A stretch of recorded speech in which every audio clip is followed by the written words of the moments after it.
Everyone gets excited about new things. New bike, new clothes, new car, new job, etc. always attract the public. Investors are also like ordinary people and hence they are also tempted by the word new. Be it new technology, a new industry or a new company. And hence listing on new companies in stock market always excites investors. In this video we are going to understand what is initial public offering or IPO in share market and whether it's worth investing in these new companies which enter the market for the first time. So what is IPO? When a privately held company offers its shares for the first time to the public, then it is called initial public offering. It's a way for companies to enter the stock market. Until a company offers IPO, the public is not able to buy the company's share. Before the IPO of a company, its shareholders include limited people like founders, co-founders, relatives, friends and initial investors like an angel investor or venture capitalist. However, after the company offers its IPO, anyone like public, institutional investors, mutual funds, etc. can buy the shares of the company. A few of the popular IPOs listed in the Indian share market in 2021 are Kalyan Jewellers, Craftsman Automation, EaseMyTrip, Indigo Paints, IRFC, etc. Now let's understand what does going public mean. Going public means that a privately owned company is conducting an initial public offer to the public in order to enter the stock market as a public company. In short, when a company is offering an IPO, it is said that the company is going public. So, why do companies conduct IPOs?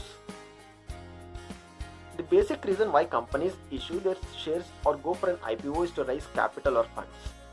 Stock exchanges facilitate the exchange of shares for capital. The process involves shares being offered, shares being allotted to investors, and finally the shares being listed on an exchange where they can be bought and sold. By doing so, companies can get access to a wider pool of investors, which includes retail, domestic, and foreign institutional investors. There can be a number of reasons why any company offers an IPO. Here are the few of the top ones. Number 1. For a new project or expansion plan of the company. Number 2. To raise capital. 3. For carrying out new research and development works. 4. To fund capital expenditures. Number 5. To pay off the existing debts or reduce the debt burden. 6. For a new acquisition. 7. To create public awareness of the company. Number 8. For a group of initial investors desiring to exit the company by selling their stakes to the public. In addition, IPOs generate lots of publicity for the company and hence helps in creating market exposure, indirect exposure and branding. Now let's come to the most interesting part of the video. Who gets most benefits from IPOs?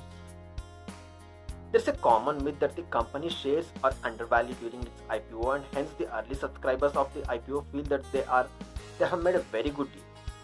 However, IPOs are the byproducts of a bull market and they are generally overpriced. In fact, the owner and the initial investors of the company like angel investors, venture capitalists are the ones who get maximum profits during an IPO as they are able to sell the shares at a good price. So is it worth investing in IPOs? A lot of investors have made huge wealth by investing in IPOs.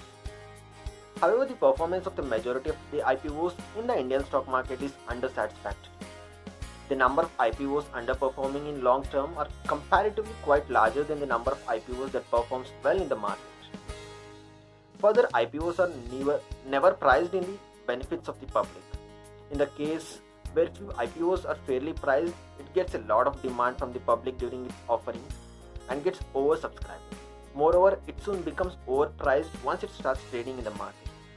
A few IPOs might give a good return in the 1 or 2 months of its listing as they are introduced in the bull market.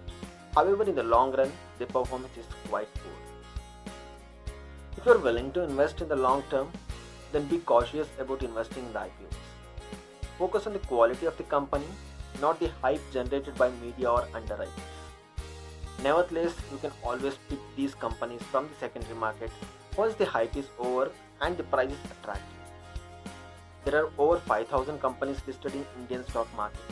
So it's better if you pick a good one among them than picking the upcoming hyped company. Thank you.